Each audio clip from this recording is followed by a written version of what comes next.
So if you're a participating member, I was going to get to this in a minute, but we can do it now since we're waiting.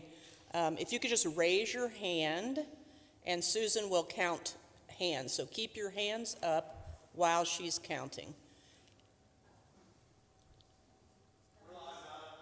Okay. Well, we apparently are doing the count first, so let's go ahead and do that. Ton, would you maybe do that side?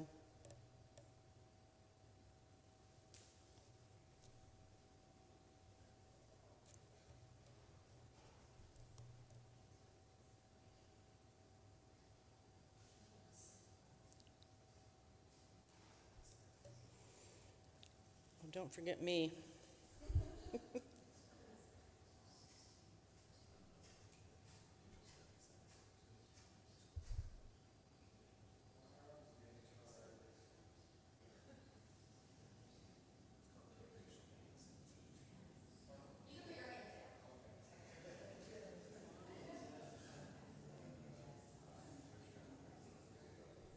Did you get the three in the balcony?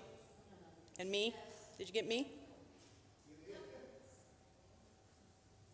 Okay, very good. Again, good morning, everyone. My name is Donna Marks, and I'm the chairperson of the Administrative Council for the church. And as I thought about this meeting today and the preparations that went into to this morning's presentation, I realized that pretty much everything about preparing for a new fiscal year is literally filled with unknowns. Will the stewardship effort be successful? Will people step forward and fill the leadership positions? How much will we need to spend next year for the various needs of the church? And will we have the resources to cover that and have a balanced budget? All of those questions can be angst-producing for someone who leans toward a type A personality like myself. Someone who prefers to analyze and evaluate and analyze and evaluate and go on and on and on to come up with some concrete solutions. That is not the process that this has been. But there have been two things that have provided a counterbalance for my personality in this process. The first one has been the gift of others.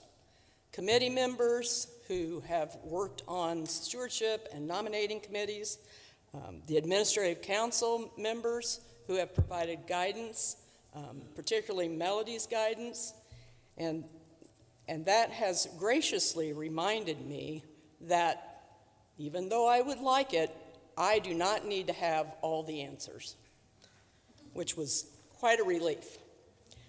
The second thing that has grounded me is a message that I carry on a small slip of paper in my wallet, and every once in a while I get it out and I read the words of Jeremiah 29:11. For I know the plans I have for you, declares the Lord. Plans to prosper you and not to harm you, plans to give you hope and a future. If I can take this message and plant it in my brain, then I am reminded that the future is indeed not in my hands, but in God's hands. So with that bit of good news, I'm going to call this meeting to order for the 2022 Congregational Meeting, and let's talk a little bit about God's big idea for Downey next year.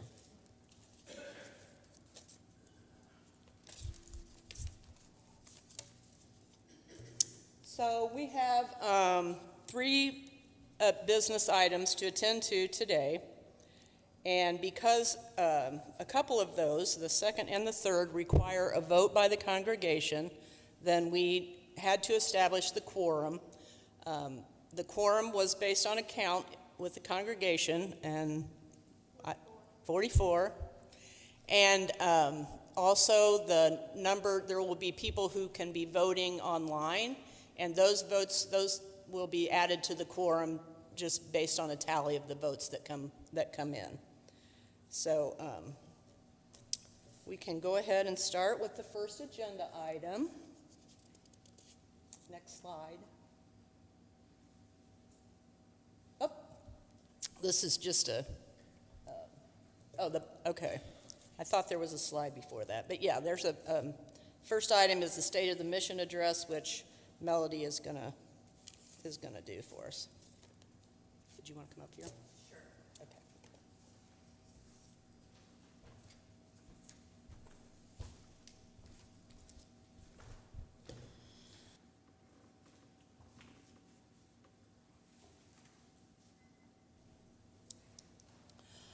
So per our bylaws here at Downey, the duties of the Mission Council Chair include providing a State of the Mission. And Toma Baston is our Mission Council Chair, and it would be downright cruel to ask her to stand up today and deliver the State of the Mission after just losing her mother on Friday. So just pretend I'm Toma, and I'll be giving the State of the Mission in her absence. Next slide, please.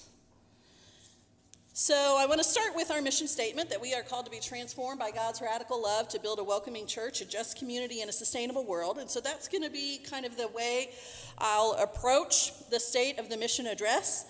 Our mission statement led to our vision statement that was adopted by the congregation in 2018. And this is kind of the future story of how we as a congregation imagine living out the words and statements in our mission statement. So I'm not going to read all of this for you. It's on our website. It's available to anyone who wishes. It's out there at the Welcome Center on a mission statement document. But I want to approach each aspect of that State of the Mission, starting with a welcoming church. And so building a welcoming church includes many things, and the areas that I've chosen to highlight for our State of the Mission are just highlights. Scrolling back through all of the calendar of events from the past year, all the photos, I could stand up here and deliver a whole other sermon on amazing things that have been happening in the life. Sherilyn's shaking her head, no, please. I won't, but I picked a few photos to show some of the highlights of how we try our best to live into being a welcoming church. Next slide. By welcoming the littlest among us. They are not just our future, they are our present. The gifts from us to us from God. This is just a handful of folks in our congregation who are not quite adults, but who are valuable members of our community. And so we live into our welcome statement by welcoming the littlest ones. Next slide. This is the Downey group at Indy Pride, this just a month ago, marching in the Pride Parade to let folks know that whoever they are and whoever they love, whatever their gender identity and expression, they are loved by God just as they are. This is one way that we are a welcoming church. Next slide. I put our leadership retreat. You may be thinking, what does that have to do with welcoming church? But if you look at those leaders, that's a cross section of all different generations and different ideas.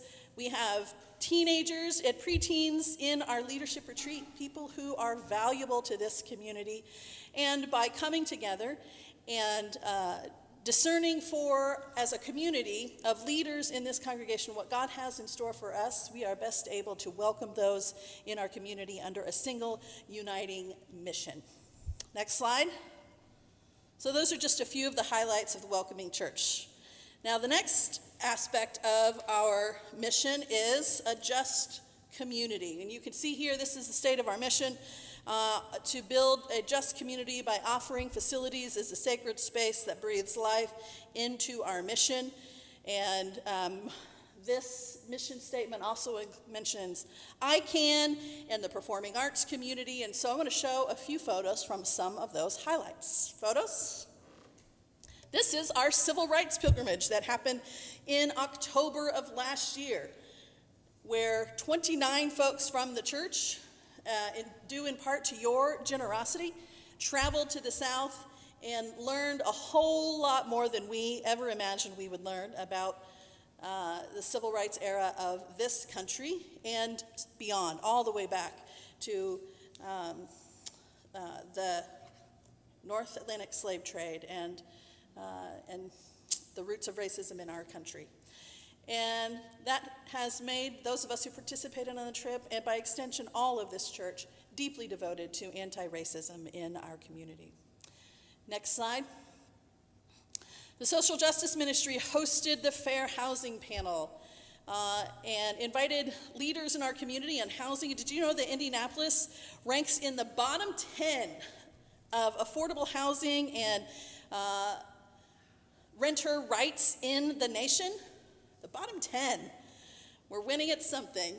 And so the Social Justice Ministry wanted to bring attention to the inequitable housing that exists in this city. Next slide. Awaken the Space. The Wabash reports are in, folks. We went through a process with Wabash College for discerning how we can re-engage the Awaken the Space capital campaign and the projects that follow. And we've received the Wabash report letting us know what the community is hoping to do with the basement space in the very near future, and kind of realigning where our values are, what our mission feels like we should embrace at this point in time with that campaign.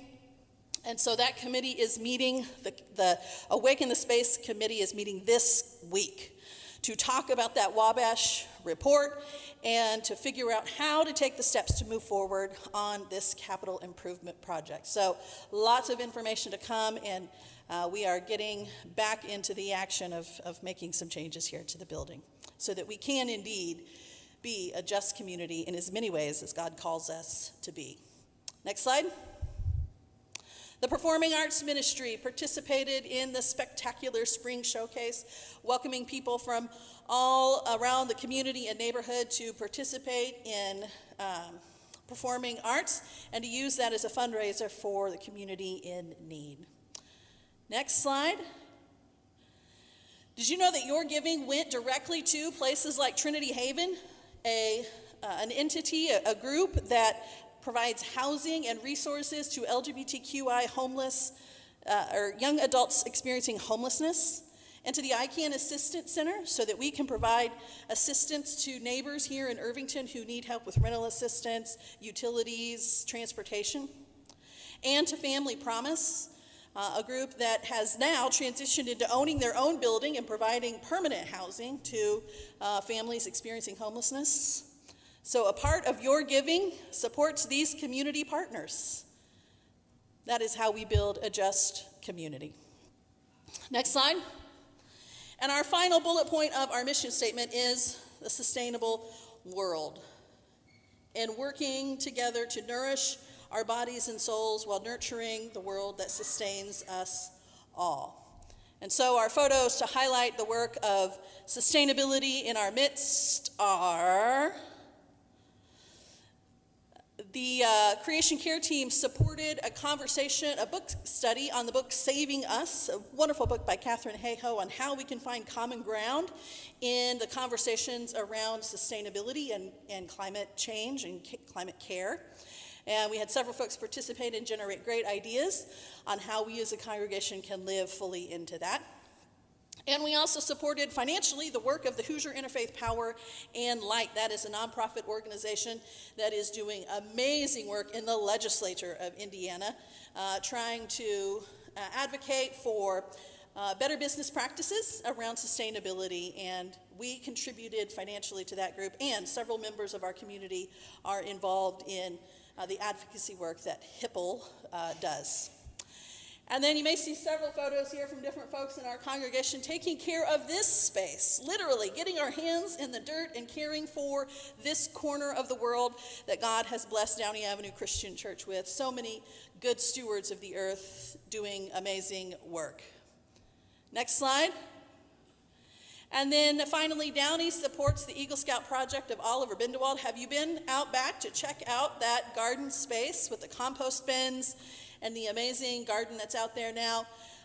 Your generosity made it possible for Oliver to do his garden project out there and to live out our mission of sustainability by providing a community garden for folks who come to our food pantry on Thursdays to be able to take advantage of, for members of the CSA community to be blessed by that garden, and so much more. And so we appreciate your generosity toward making that happen and Oliver's vision for creating this really great space. Next slide. So that wraps up what I have to say. As we continue on in this year ahead, we continue to be committed to our mission statement that we as a community will live out new ways, exciting ways, ways that remind us we're a part of God's big idea for the cosmos, ways that make us a welcoming church, a just community, and provide for a sustainable world. Thanks be to God for Downey Avenue Christian Church for this past year, and thanks be to God for what God is about to do in this coming year. Amen.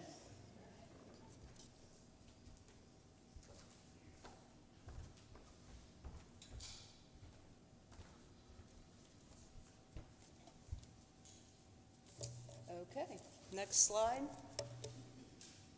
I think the slides got a little mixed up. Anyway, we're highlighting the second agenda item here that we're going to talk about next, the 2022-2023 operating budget. And this is one of the items that will require a vote, so once the presentation is over, we'll be taking a vote on it. The first thing I'd like to do is to recognize the members of the Stewardship Committee. The Stephen Enns and Jake Friedley co-chaired that committee, and other members were Jeremy Crutchfield and Sherilyn Williams. So we appreciate their efforts for sure.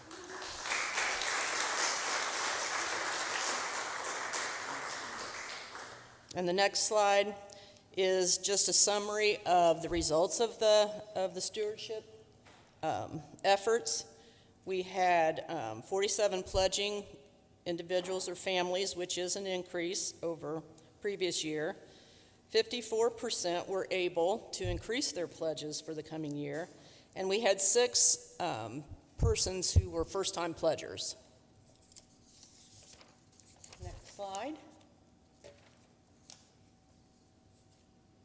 So I want to start by talking about the income side of the equation for the budget, and I have 4 categories of income to talk to you about. The first one is we're going to talk about the offering piece of our income.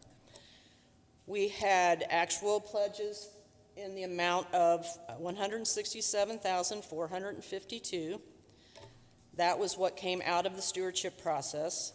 We have estimated that we will have anticipated giving of $15,821, which are individuals who give regularly but do not pledge. So this is based upon the history of that. Other offerings, $3,947. This includes loose offerings in the collection plate on Sundays, church, school, and also special giving at Christmas time. So that's what's included in that figure. Our total offerings would be $187,220. Next is the second category of income is through dedicated funds. And these are funds that have been gifts that have been collected for specific purposes over the years. And last year, if you may recall, we budgeted some of the dedicated funds as a part of our operational budget.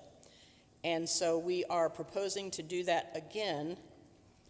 And I will just run through these quickly. On the building fund, we are, of the money that we budgeted last year, we had almost $6,000 unspent. So we're going to rebudget that into our operating budget, and an additional $3,000. So the total there would be $89.66. And I do want to make a correction. The balance in that fund after we remove the $89.66 is $7,000, not the figure that's up there. I had that incorrect. Then we will be using some of our music fund. Again, we budgeted money last year. We did not spend it all, so we're going to re-budget that $556 toward this year's budget. The library fund, we budgeted $845 last year, didn't spend $210, so we're going to use that money, and we are actually eliminating that as a dedicated fund. So there will be a zero balance there. Library needs would be addressed under other funds or through the operating budget. The COVID relief fund, we budgeted $1,500 last year, and we're proposing to budget the same amount again. Some of that is unspent money from last year and new money that we're putting into the budget. And then the outreach and mission fund, we budgeted $4,000 last year. We spent that, and we are proposing we're not going to be adding any additional dedicated outreach money to this year's budget. That doesn't mean we'll not have outreach spending, but we're just not using it from that fund. So the total coming from the dedicated funds in this year's budget would be $8,232. The third income category is endowments and bequests, and these are accounts that are managed through the Christian Church Foundation. The first category is interest from 3 accounts that were set up by long-term members from which we collect interest, and that total is expected to be $2,727. Third category is an endowment that was set up by Jim and Winnie Dillon, and we will be proposing to draw down what our normal draw, and that totals $3,644, and it's 5% of the balance over the last 12 quarters. That's how that's calculated. Our regular Downey Avenue Christian Church endowment draw, the total listed here is $41,173. And that amount includes the amount that is 5% of the balance for the last 12 quarters, which is $23,872, plus an additional amount of $17,301. That amount, you may recall, was what we asked to add to make an additional draw last year to support hiring an associate pastor full-time. We hired our pastor later than expected, or later than we budgeted for anyway, and so we did not make that additional draw last year, and we are proposing in this year's budget to make that additional draw as a part of our income under this category. So the total for the endowments and the bequests is $47,544. And finally, our last income category is other. That's always a good one. It includes rent from the preschool, which I just want to mention that we have increased the rent for the preschool this year. We haven't increased the rent for many, many years.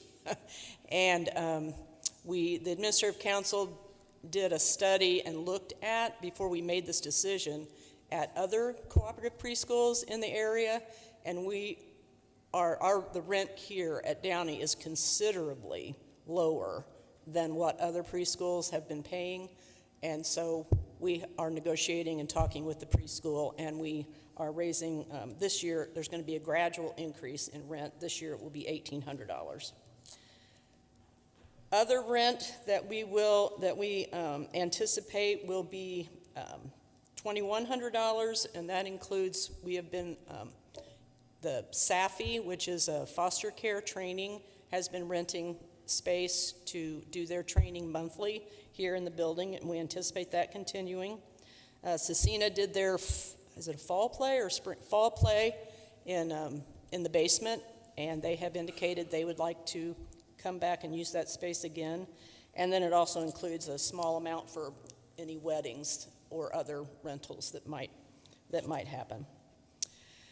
The miscellaneous category is $3,227, which includes money we anticipate getting from fundraiser. It includes money that we get from Amazon Smile. And if you have not signed up for Amazon Smile, you should do that. I don't know how many people have done that, but you can, a portion of your purchases through Amazon can be come back to Downey. So everyone who orders through Amazon, which I'm pretty much guessing it's a lot of people in this room, could be supporting our budget that way.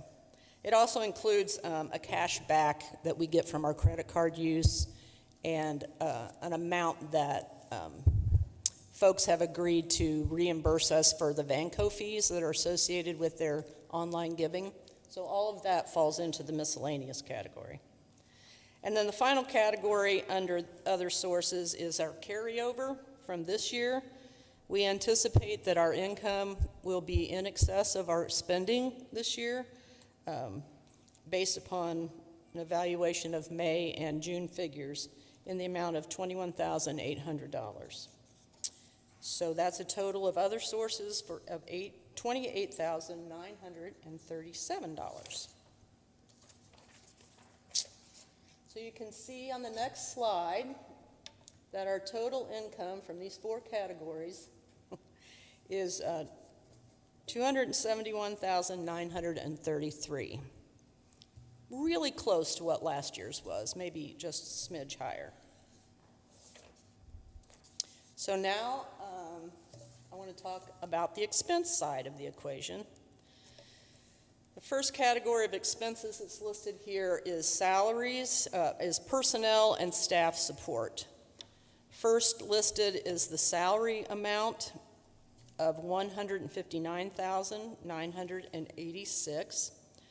This figure includes a cost of living increase for the senior pastor and the child care person of 3%.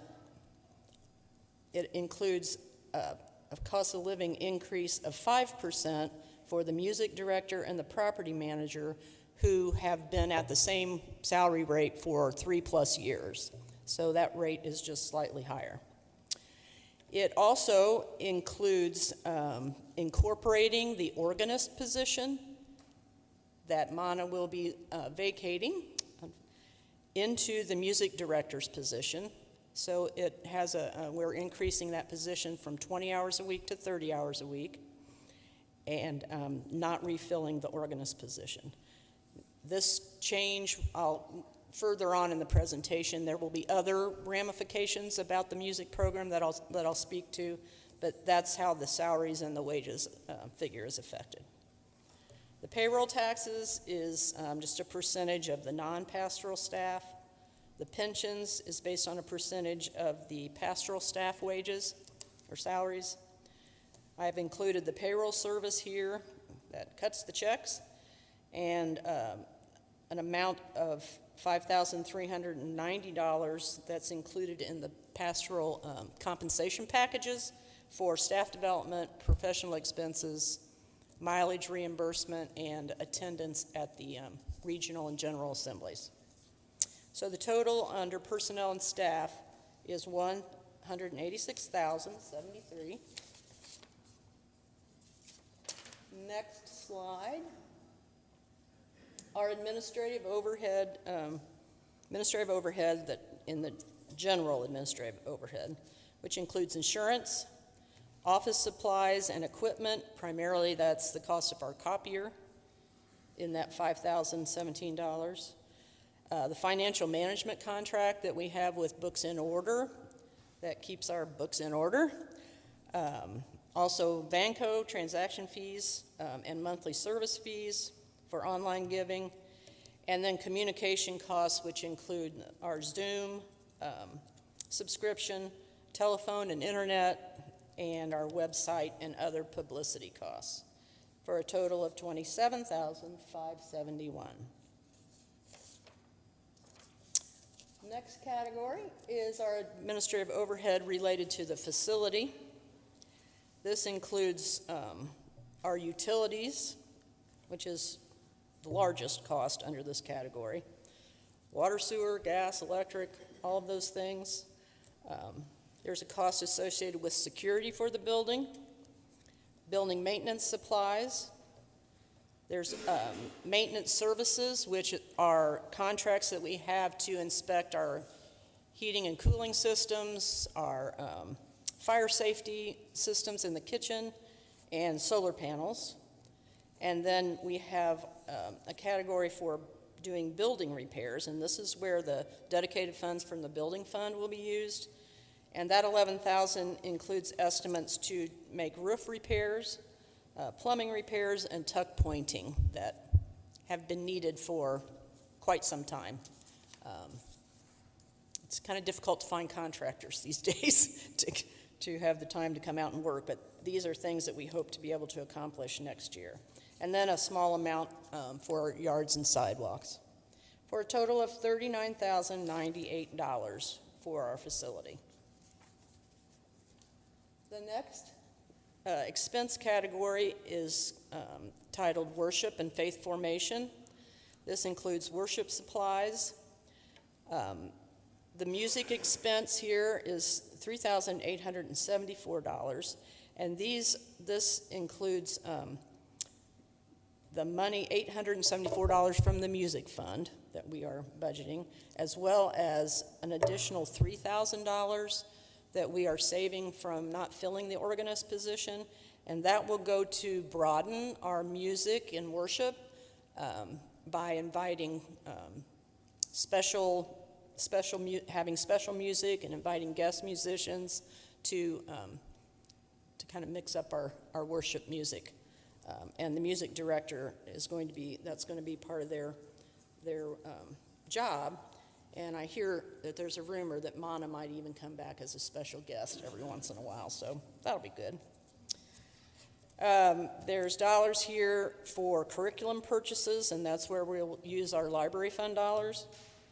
Youth ministry, children and family life, fellowship and membership, which is fellowship supplies and our new member bags and that sort of thing, and then other initiatives, which include gifts and other church life events.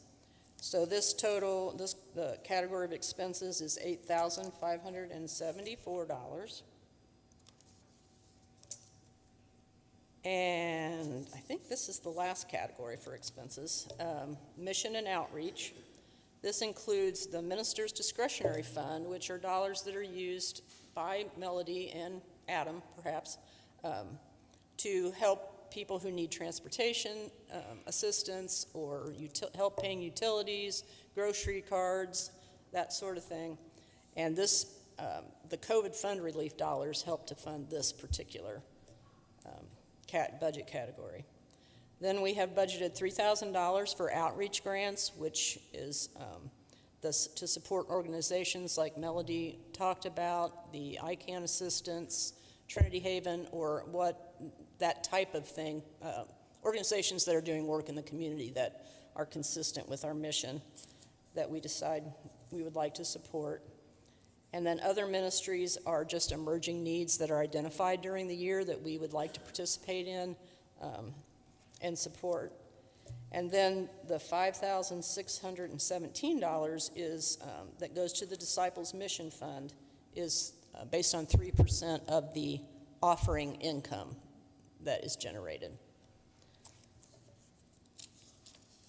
So that brings us to a list of all of the total expenses of those categories of, voila, $271,933. So on the next slide, we have the comparison between the income and the expenses. And you can see from that slide in a minute. Okay.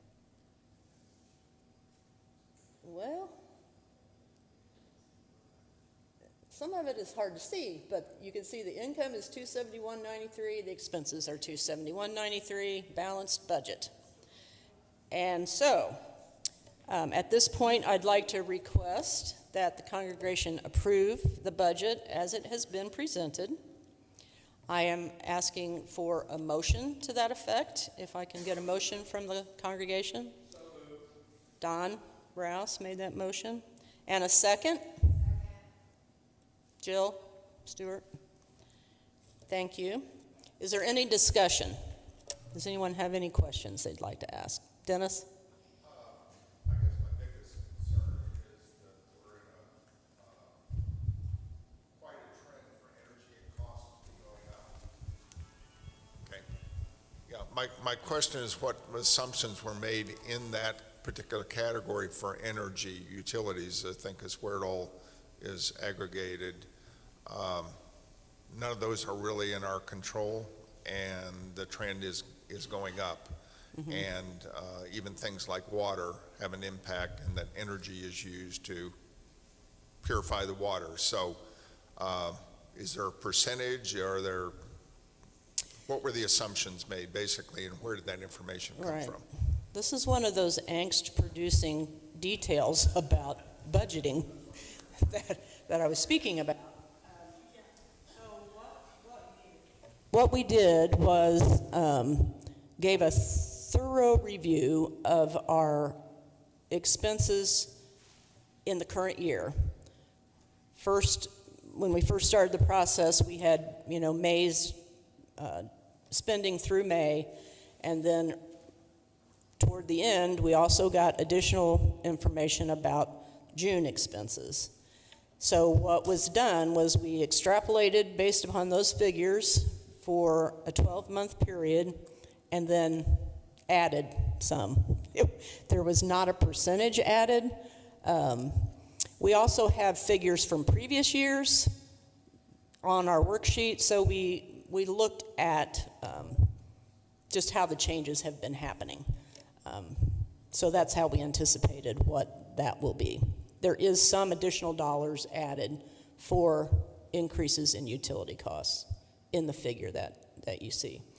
I don't have it with me, but I can share with you what last year's spending figures were if you would like to see, and then,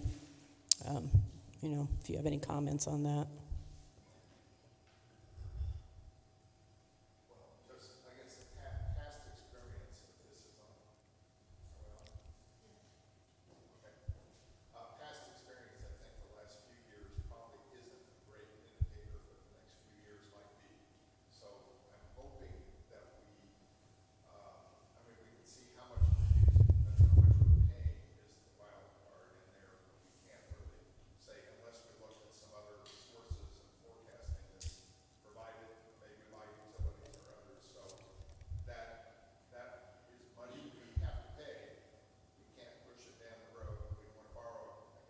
That's the one vulnerability. I was going to say we can do all that we want to conserve, but the amount that we pay for each of those components, I'm really worried about for all of us individually and as this body. So I hope we don't have unforeseen things, but the world situation and lots of other things, that's a vulnerability we've got, whatever budget we adopt. So, right, understood.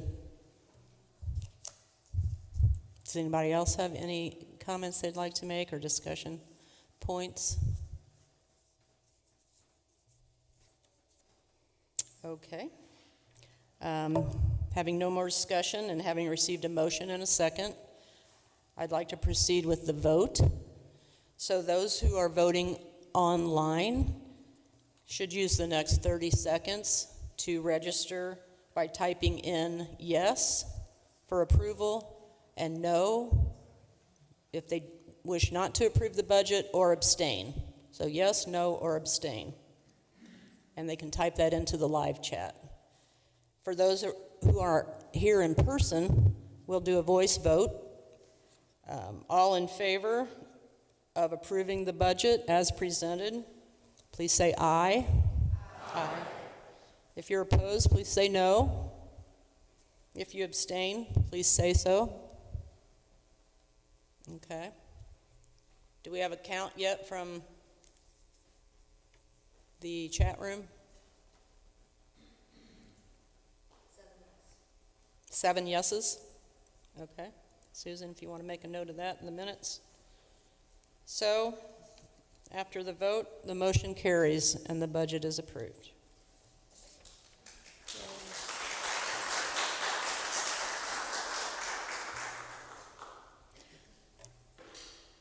The next item is looking at the 2022 Congressional Leadership Slate. That is also, huh?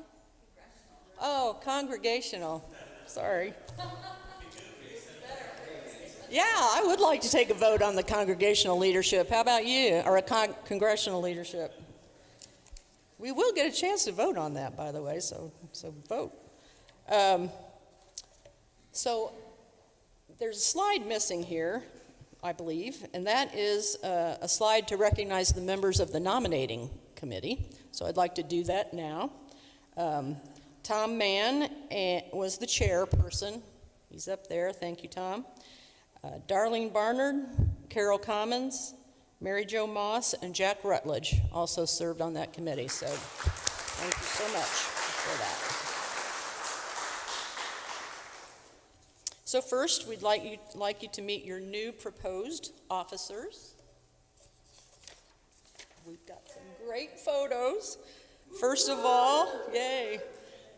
Cassandra Crutchfield has agreed to serve as the new Administrative Council Chair.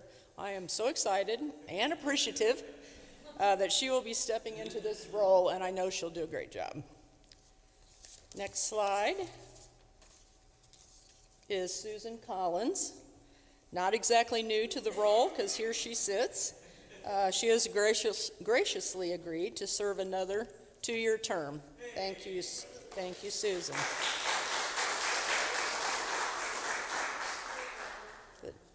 The next slide, you might not recognize the person over here on the far right with his shades on. That's Steve Barnard.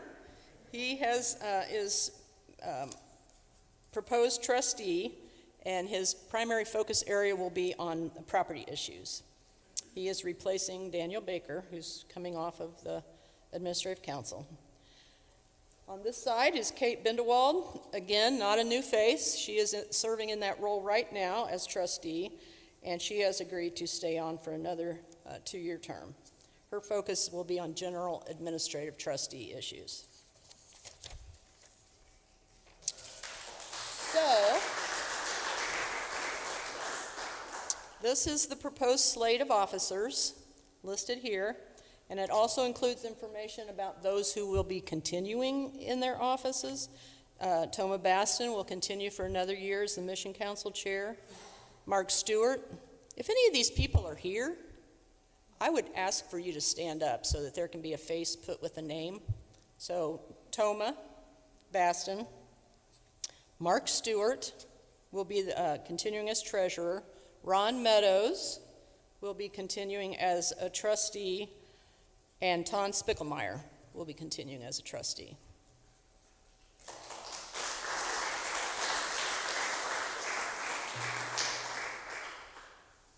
Okay, let's move on to the deacon slate.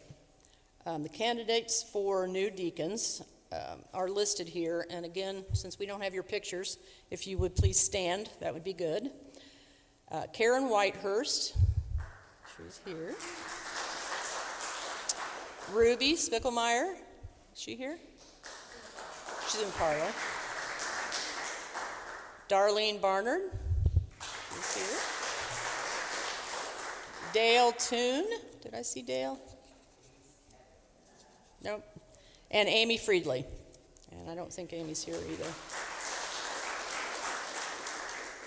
Continuing deacons in their second year are Jane Clark. You can stand too, by the way. There she is. Jeremy Crutchfield, Martha Fowler, Gail Gray, back in the back, Marianne Canervo, Claire Ellen Neiman. She was here earlier, I thought. Jill Stewart. She's here. Oliver Bindewald. Ariana Johnson. And Zoe Morris.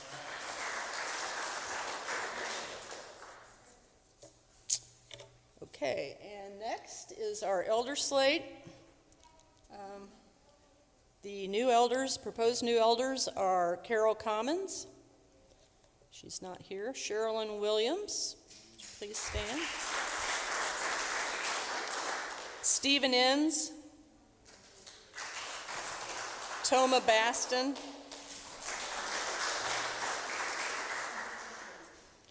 And our continuing elders are Sandy Hawk. She's here. Dennis Slaughter. Don Rouse, and Julie Stewart.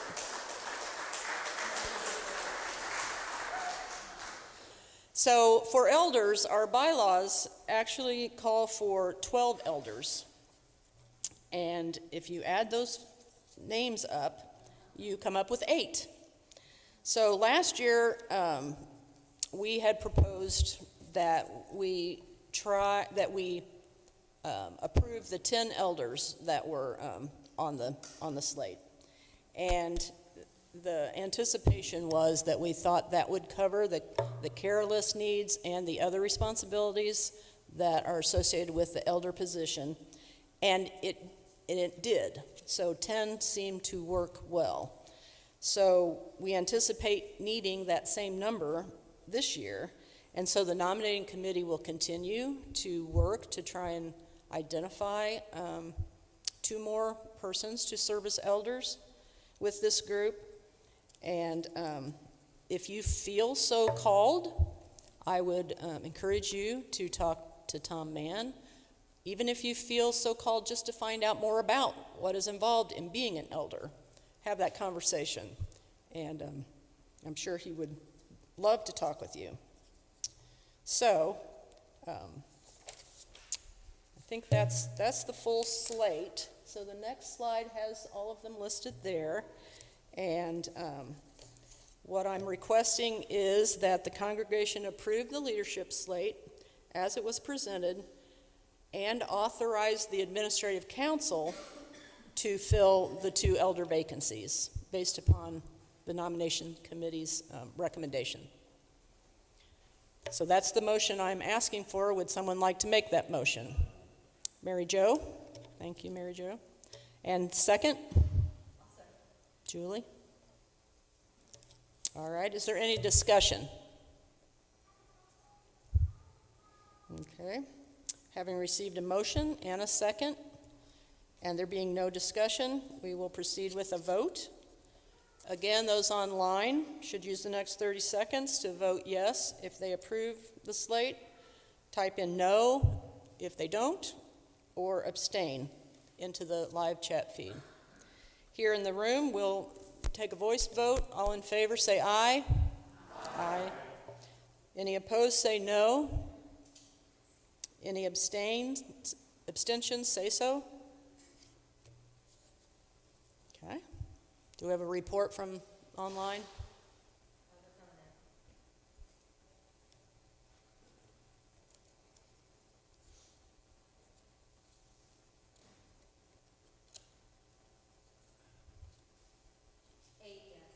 Eight yeses.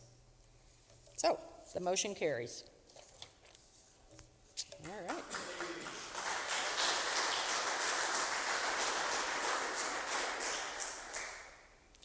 So having addressed all of the business items on the agenda, I will officially close the meeting with a prayer. Excuse me. Anyway, and I'd like to ask you that you join me in a closing prayer in unison.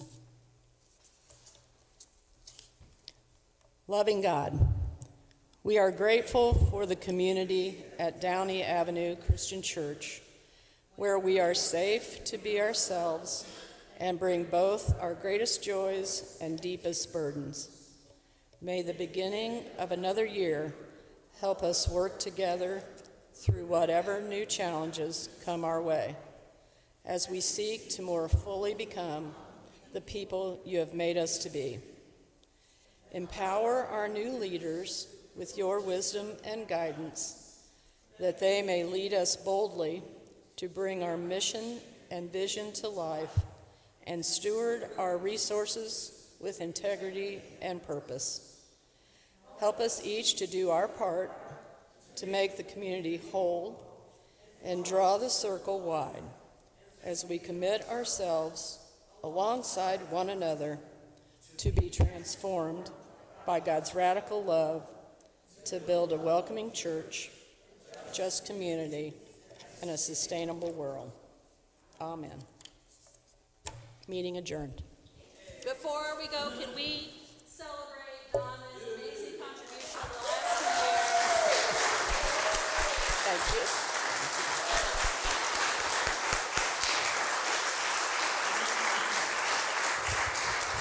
Thank you very much. Donna led us through unprecedented times, through a pandemic, through a pastoral absence, and through a new pastor search. And she did so with grace and with hard work, and she made it look easy even though none of it was. And so we celebrate that work, and we are better for having Donna in the position that she's been in. So